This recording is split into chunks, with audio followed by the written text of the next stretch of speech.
No one in this room is qualified to serve me. The words dropped into the glass Monroe like a final verdict rather than a request, and for a brief moment, even the air seemed to hesitate before continuing to move. The restaurant sat at the top of a Manhattan tower where the city lights stretched like a living ocean beneath reinforced glass, chandeliers casting soft gold reflections over marble tables that had hosted billion-dollar conversations disguised as dinners. At the center of it all sat Ethan Caldwell, CEO of Caldwell Dynamics, a man whose reputation had long outgrown introductions. He didn't raise his voice because he didn't need to. Silence obeyed him before people did. Across the floor, staff exchanged glances that carried the weight of experience, because this wasn't the first time Ethan Caldwell had turned a professional evening into a silent test of endurance. One waitress had already left the floor shaken, another had resigned mid-shift, and the third had simply frozen when asked to recite the wine list in detail he never intended to accept. Ethan leaned back in his chair, perfectly tailored navy suit untouched by the chaos he created around him, eyes scanning the room like he was evaluating systems rather than people. To him, service was precision, and anything less was failure. The manager stood near the entrance, hands clasped tighter with every passing second, trying to preserve dignity in a situation that was quietly slipping out of control. Then came Ava Johnson. She entered without announcement, without hesitation, carrying nothing but a tray and the kind of presence that didn't ask for attention but naturally absorbed it. At 28, she had learned how to move through spaces designed to overlook her, not by demanding visibility, but by mastering invisibility itself. Her uniform was simple, her posture steady, her expression calm in a way that didn't seek approval from anyone in the room. Ethan's gaze landed on her almost immediately, not because she stood out in the way others did, but because she didn't react the way others had. "You're new," he said flatly, as if the word itself carried suspicion. Ava gave a small nod, placing the wine list on the table with careful precision. "Yes, sir." A pause followed, the kind that stretched longer than necessary, designed to test reaction rather than receive service. Ethan didn't open the menu. Instead, he tapped the edge of the glass lightly, a signal that had already sent others scrambling. "Let's see if you last longer than the others," he said, not looking at her, but at the reflection of the city behind her. Around them, conversations softened, not out of respect but anticipation, because everyone in the room understood the unspoken pattern forming. Ava didn't respond immediately. She simply observed the table, the placement of glassware, the spacing of utensils, the subtle imperfections that most would miss, but she noted without effort. There was something measured in her silence, not submissive, not fearful, but controlled, as if she understood that reacting too quickly belonged to people who still believed they were inside someone else's story. Ethan noticed it too, though he didn't acknowledge it. Instead, he leaned forward slightly, his voice lowering just enough to sharpen its edge. "I don't like mistakes," he said. Ava finally met his gaze, not challenging, not retreating, just steady. "Then you won't find any here," she replied, and for the first time that evening, the rhythm of control shifted, almost imperceptibly, but enough for those paying attention to feel it change direction, like the first sign of wind before a storm that had not yet announced itself. The room did not return to its previous rhythm after her words. Instead, something subtle had shifted, like a perfectly tuned orchestra losing one instrument and suddenly revealing every imperfection in the composition. Ethan Caldwell remained still, his fingers resting near the edge of the table, his expression unchanged, yet the focus in his eyes had sharpened. Ava Johnson moved with quiet efficiency, opening the wine list and placing it at a precise angle. But this time the silence around her felt heavier, as if it had begun to notice her existence in a way it had not before. Ethan did not speak immediately. He rarely rushed moments like this. Instead, he observed. He studied people the way analysts studied market fluctuations, searching for inconsistency, hesitation, emotional leakage. Around them, the restaurant continued its illusion of normalcy. Glasses clinked softly. Conversations resumed at lower volumes. A pianist in the corner played something gentle and repetitive, designed not to be remembered, only to fill space. Yet at table 9, the atmosphere was no longer casual. Ethan finally turned the wine list slightly with 2 fingers, not opening it, not reading it, just controlling it. You said there would be no mistakes, he said, voice calm but deliberate, as if testing the boundary of her confidence. Ava responded without delay, her tone steady, almost clinical in its calm. There will not be. A pause followed, not awkward, but charged, like a line drawn carefully in sand that neither side was yet willing to cross. Ethan leaned forward slightly, resting his forearm on the table. Everyone says that at first, he replied. His tone was not angry, but it carried a practiced skepticism, the kind built from years of watching people fail under pressure they had confidently promised they could handle. Ava did not look away. She scanned the table once more, noting the spacing of glasses, the alignment of silverware, the temperature of the room, the timing between courses already delayed by previous interruptions. Then they were not paying attention, she said. That answer landed differently. It was not defensive. It was not emotional. It was structured, intentional, and precise. Ethan noticed. Not outwardly, but internally. A server was not supposed to speak like that in his experience. Most adapted, most softened themselves under pressure, most reacted instead of observed. Ava was doing none of those things. The manager, standing several feet away, shifted his weight, uncertain whether to intervene or observe. The staff had already learned that Ethan Caldwell did not tolerate inefficiency, but they had also learned that interrupting his process often made things worse, not better. Ethan finally opened the wine list. Slowly, not because he needed time to choose, but because the act itself was part of his evaluation. Tell me, he said, eyes scanning the page but clearly not focused on it. How long have you been working in places like this? Ava paused just long enough to acknowledge the question without being controlled by it. Long enough to understand what matters, she replied. A faint, almost imperceptible shift occurred in Ethan's expression, not approval, not disagreement, but recalibration. He closed the wine list without selecting anything. And what do you think matters? He asked. Ava placed both hands lightly in front of her, composed, grounded. Consistency, she said. Awareness. Timing. The words were simple, but the way she delivered them carried structure, as if each one had been weighed before being spoken. Ethan studied her now more directly. For the first time that evening, the conversation was no longer about service. It was about perception. Around them, the room continued its quiet luxury, unaware that the dynamic at table 9 had shifted from transaction to evaluation. Ethan leaned back again, but this time his posture was less dismissive. Most people confuse confidence with capability, he said. Ava nodded slightly, acknowledging the observation without agreeing or disagreeing. Most people confuse control with understanding, she replied. That statement hung in the air longer than expected. Ethan did not respond immediately. Instead, he looked past her briefly, toward the city beyond the glass walls, then back to her, as if recalculating the parameters of the interaction. Something about her presence did not align with the pattern he expected from someone in her position. It was not defiance. It was not submission. It was equilibrium. And in his experience, equilibrium was either rare competence or dangerous unpredictability. Neither could be ignored. He placed the wine list down fully this time. Bring me something that matches the meal, he said finally, a subtle shift from testing to delegation. Ava nodded once. I will select accordingly, she said, then turned with the same controlled pace she had arrived with. But as she moved away from the table, the room no longer felt like it was watching Ethan Caldwell alone. It was watching both of them, though. Most had not yet realized why. The moment Ava Johnson returned to the service station, the atmosphere behind the scenes had already begun to shift in subtle but unmistakable ways. The staff who had previously moved with routine efficiency now exchanged brief glances whenever her name appeared on the floor rotation board. It was not spoken aloud, but everyone understood that Table 9 was no longer just another assignment. It had become a pressure point in the room, a place where expectations and control were quietly being tested.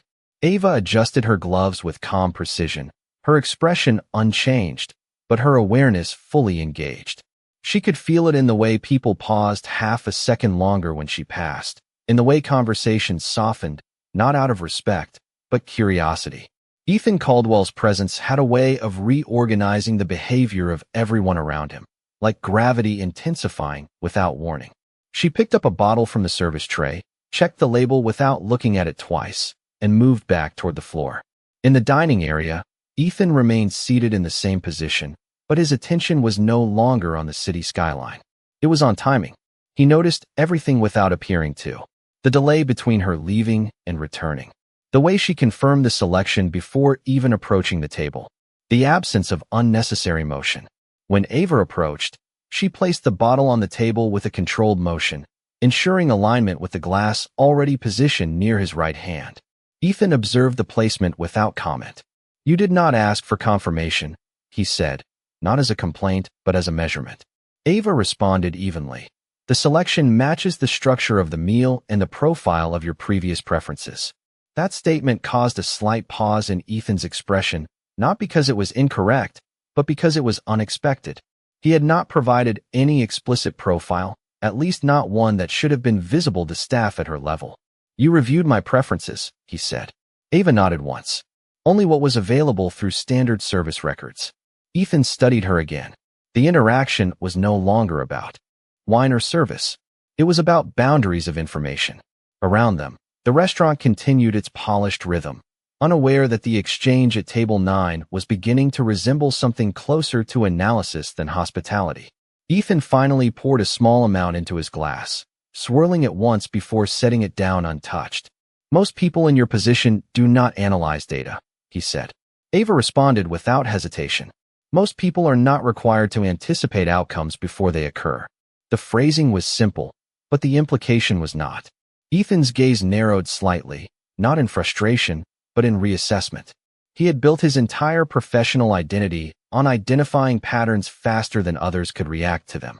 Yet this conversation did not follow the expected hierarchy of observation. Ava was not reacting to him. She was processing him. The difference was subtle, but significant enough to alter his internal calculations. He leaned slightly forward again. "And what outcome are you anticipating right now?" he asked. Ava paused for the first time since returning, not in uncertainty, but in selection. She looked at the table, then at the glass in front of him, then at the space between words that had not yet been spoken. "That you are not evaluating the service," she said. "You are evaluating control." The silence that followed was immediate and absolute, not because it was forced, but because it naturally filled the space where assumptions had been. Ethan did not respond right away. Instead, he leaned back slowly, his expression neutral, but his attention fully engaged. Around them, the restaurant continued its illusion of normalcy. Yet the energy at table 9 had become something different, something more deliberate. Ava did not move, did not elaborate, did not attempt to fill the silence she had created. She simply waited, as if she understood that the next response would define not the conversation, but the structure beneath it. Ethan finally exhaled slowly, almost imperceptibly. "Interesting," he said at last, not as praise, but as recognition of a variable he had not accounted for. Ava gave a slight nod, then stepped back from the table with the same controlled precision she had entered with. As she turned away, Ethan's eyes followed her for a fraction longer than before, not with dismissal, not with approval, but with something far more unusual for him: recalibration. The system he had constructed for reading people had not failed, but it had encountered something that did not align with its usual parameters. And for the first time that evening, Ethan Caldwell did not immediately return to control the environment around him. He simply observed it. The restaurant had returned to its carefully constructed rhythm, yet nothing about table 9 felt ordinary anymore. Even from a distance, Ava Johnson could sense the difference in how space behaved around Ethan Caldwell.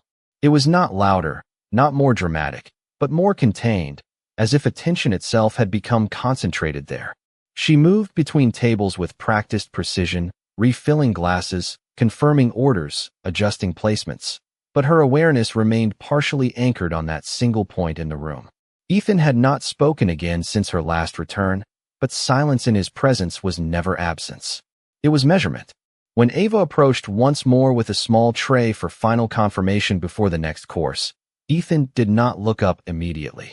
Instead, he observed her reflection in the polished surface of the table, a habit she had already begun to notice in him. "You do not hesitate," he said finally, still not meeting her eyes. Ava placed the tray down carefully. "Hesitation creates correction delays," she replied. Ethan's gaze shifted upward now, fully meeting hers. That is not a typical response from someone in your position, he said. Ava paused for a fraction of a second, then answered, positions do not define processing speed. The statement was simple, but its structure landed differently than intended expectations. Around them, conversations in the room continued at low volume, but several guests at nearby tables had begun to pay closer attention, not because anything overt had happened, but because something intangible had changed in the way Ethan Caldwell interacted with the person serving him. He was no longer dismissing her presence. He was evaluating it. Ethan leaned back slightly, folding his hands together. Most people try to impress me, he said. Ava responded without changing her tone. Impression is temporary. Accuracy is not. A brief silence followed. Not tense, but deliberate. Ethan studied her again, this time not as a service worker, but as a variable in an equation he had not fully solved. The expectation he had held entering the evening had been consistent. Resistance, nervousness, adaptation, or failure. What he was encountering instead was none of those. Ava Johnson did not adjust herself around his presence. She maintained a consistent internal structure regardless of external pressure. That, more than anything, drew his attention deeper than intended. He finally gestured slightly toward the bottle she had placed earlier. You selected this without asking for approval, he said. Ava nodded once. Because approval was not required for alignment.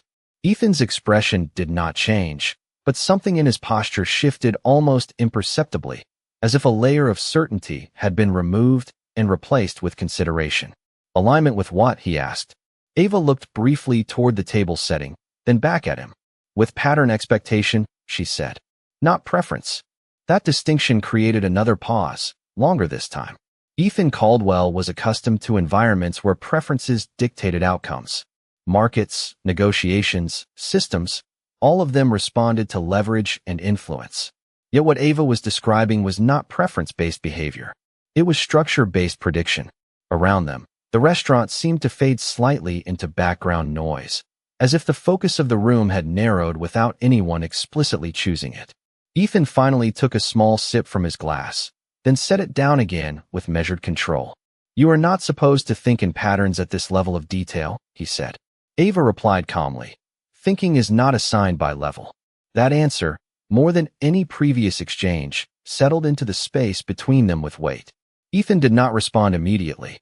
Instead, he observed her again, not as a test, but as a recalculation.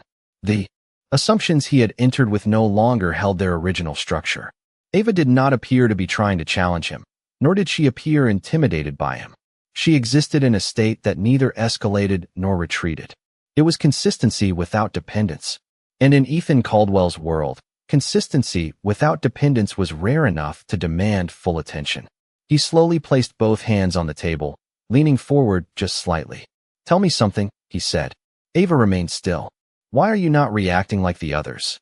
The question was not framed as accusation, but as observation. Ava considered it briefly before responding. Because reaction implies loss of control, she said. And control is only lost when it is given away. For the first time that evening, Ethan did not respond immediately at all. Instead, he simply observed her without interruption, as if the conversation had shifted from service interaction to something far less predictable, something that required not authority, but understanding. The quiet shift in the atmosphere around Table 9 continued to deepen, not through disruption, but through a growing sense of awareness that neither Ethan Caldwell nor Ava Johnson was operating within the expected rhythm of a simple service exchange. Conversations across the restaurant remained controlled, yet attention had subtly redistributed itself, as if invisible threads were pulling focus toward a single point. Ethan sat with a stillness that no longer suggested dominance alone, but calculation layered over curiosity.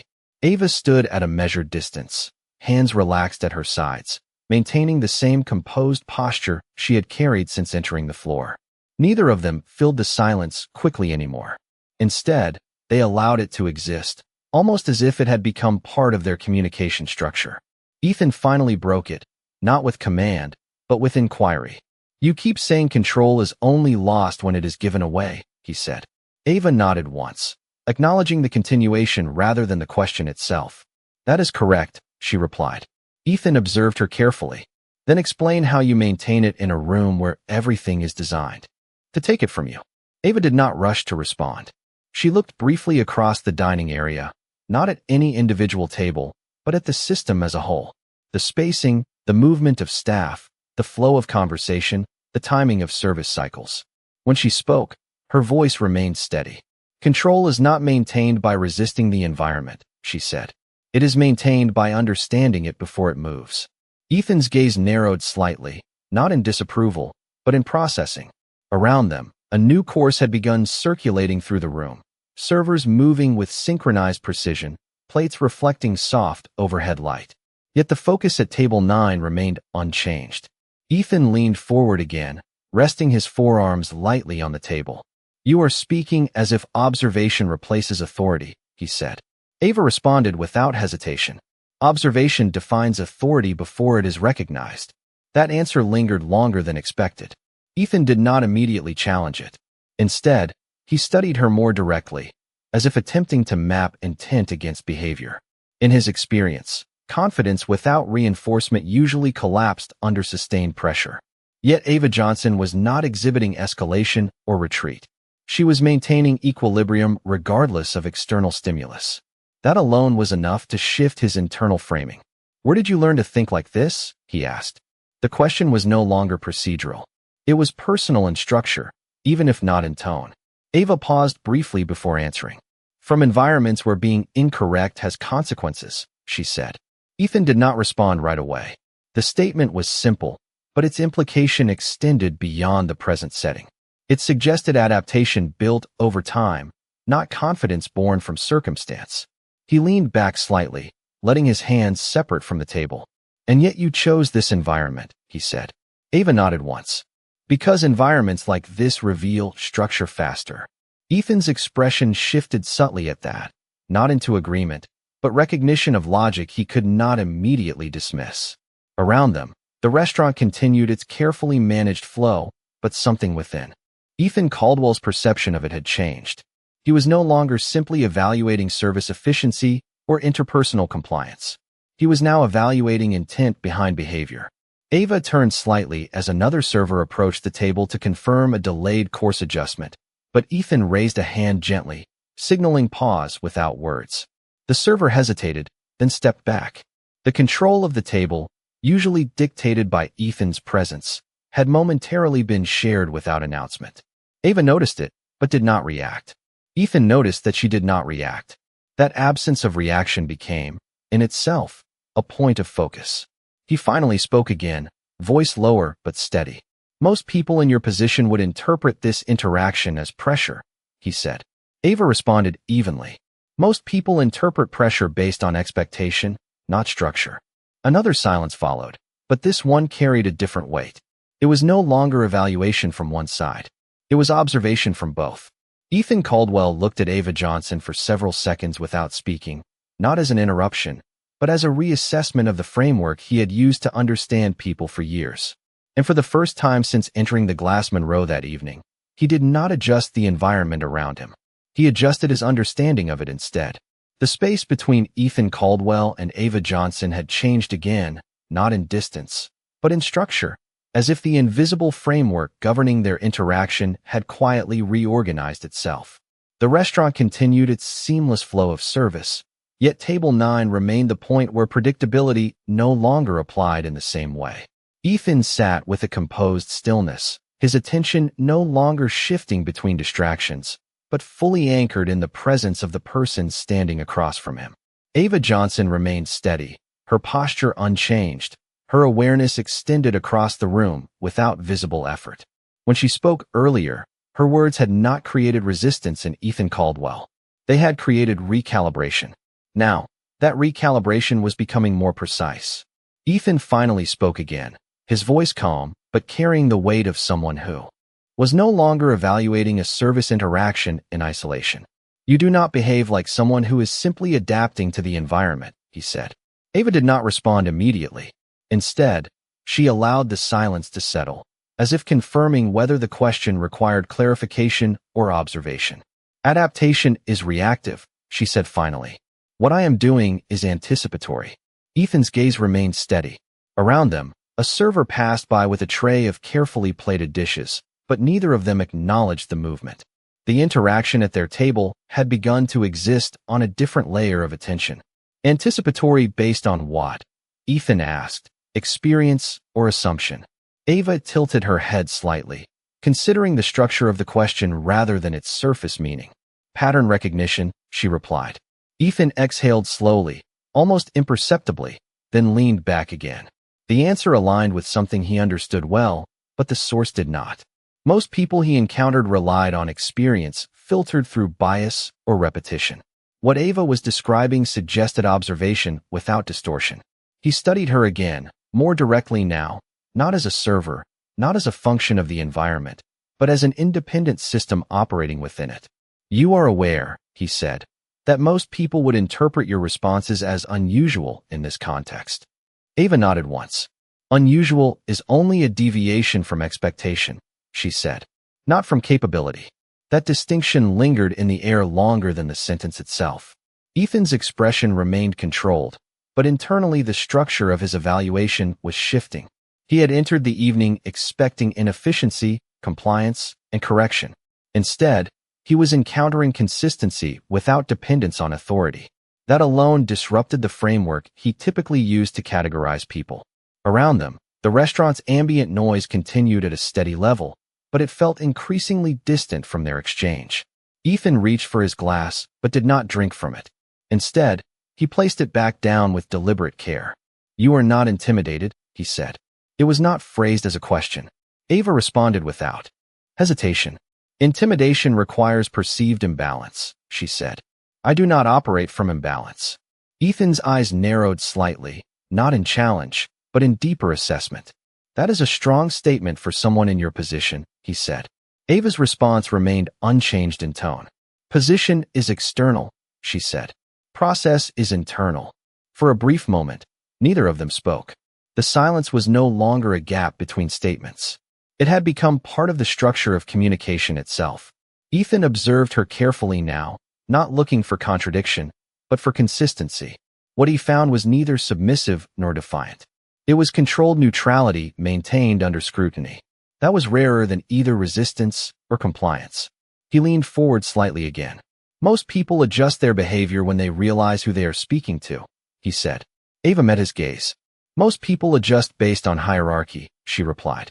Ethan held her gaze for a longer moment this time. The implication of her statement was not lost on him.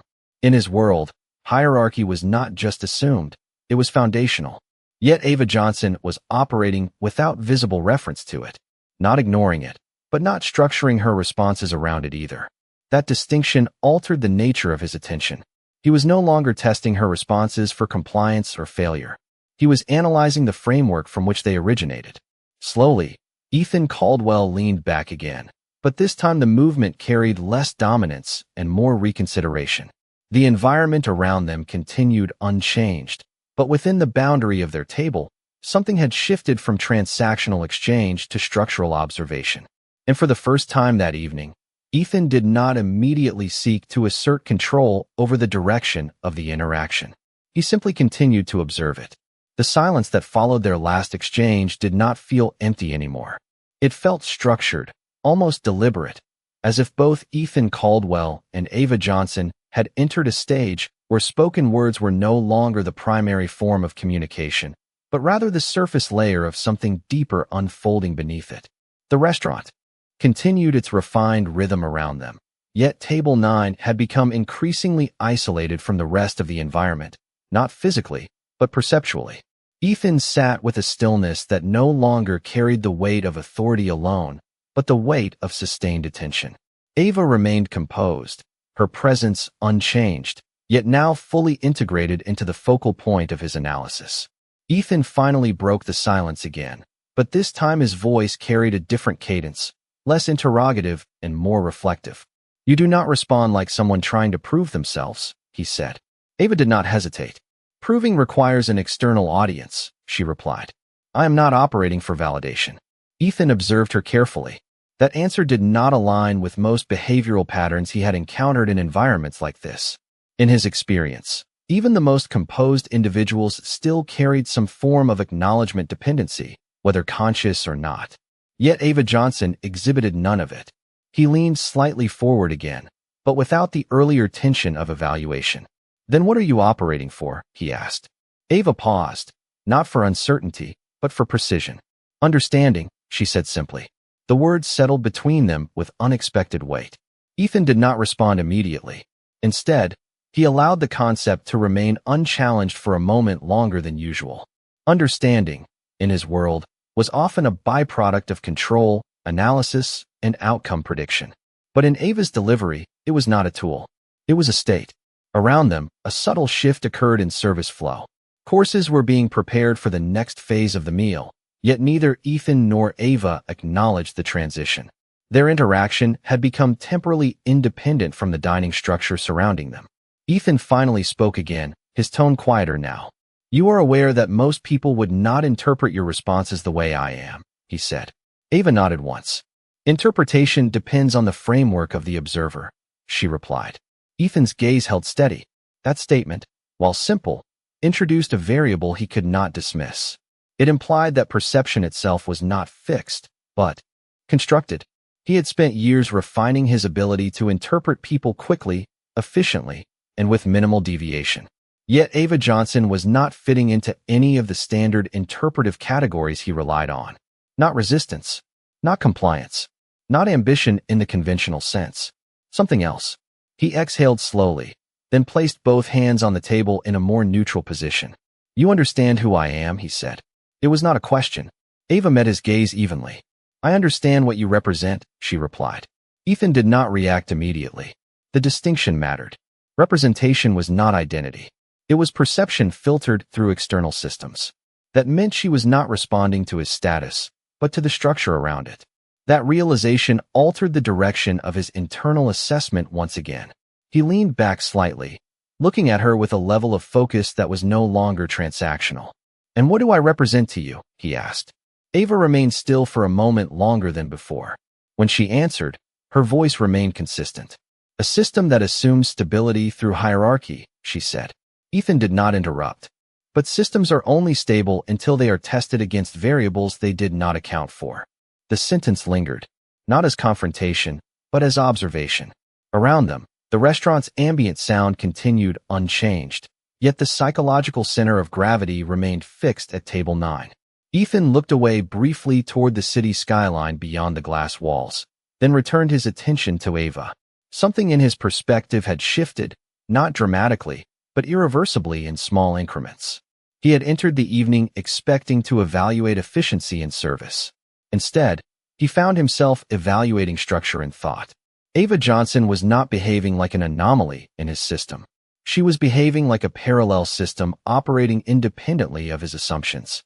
Finally, Ethan Caldwell spoke again, but this time without analysis in his tone, only recognition of the situation as it currently stood. "You have not once asked me what I want," he said. Ava replied calmly. "Because you have not indicated that what you want is uncertain." That final statement introduced a silence that neither of them immediately filled. It was not discomfort. It was alignment of observation without agreement. Ethan Caldwell remained still, not because he had reached a conclusion, but because for the first time that evening, he was no longer certain that his conclusions were sufficient. The distance between silence and understanding inside the private dining room had become almost indistinguishable. Ethan Caldwell remained seated in the same position, yet the energy around him had shifted in a way that no longer aligned with his usual command over environments.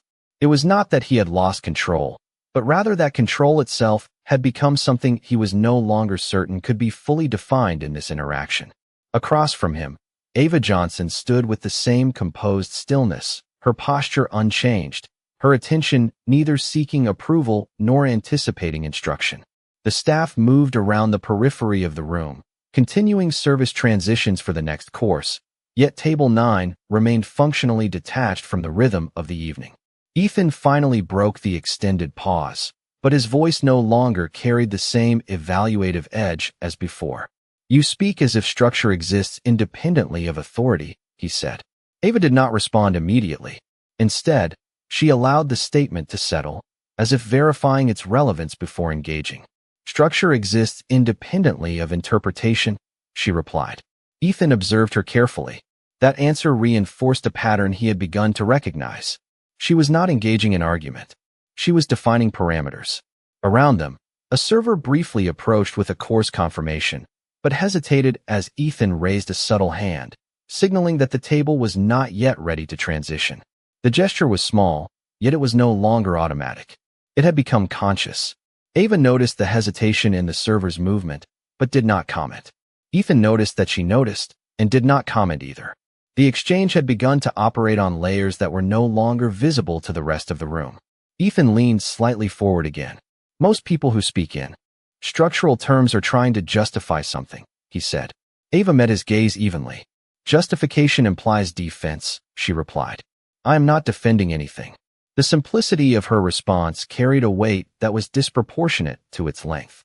Ethan did not respond immediately. Instead, he looked briefly toward the glass wall of the restaurant, where the Manhattan skyline stretched outward in controlled symmetry. Everything outside appeared predictable, mapped, and structured. Yet everything within this interaction had begun to deviate from that predictability. He returned his attention to Ava. Then what are you doing? He asked. Ava paused for a moment longer than before, not out of uncertainty, but out of precision. I am observing what happens when assumed hierarchy is not accepted as input, she said. Ethan's expression changed subtly at that statement, not into resistance, but into recalibration. It was not the content of her answer that concerned him. It was the consistency with which she maintained a perspective that did not anchor itself to his position. He had encountered disagreement before. He had encountered resistance before. But he had rarely encountered a perspective that functioned without reference to him at all. That distinction was beginning to register more clearly. He leaned back slightly, allowing a slower breath before speaking again. And what do you conclude from your observation? He asked. Ava remained still for a moment. When she answered, her voice remained steady. That most systems are not challenged by force, she said. They are challenged by alternatives they did not anticipate. The silence that followed was different from previous silences. It was no longer a gap in conversation. It was a shared recognition of concept complexity. Ethan Caldwell did not respond immediately.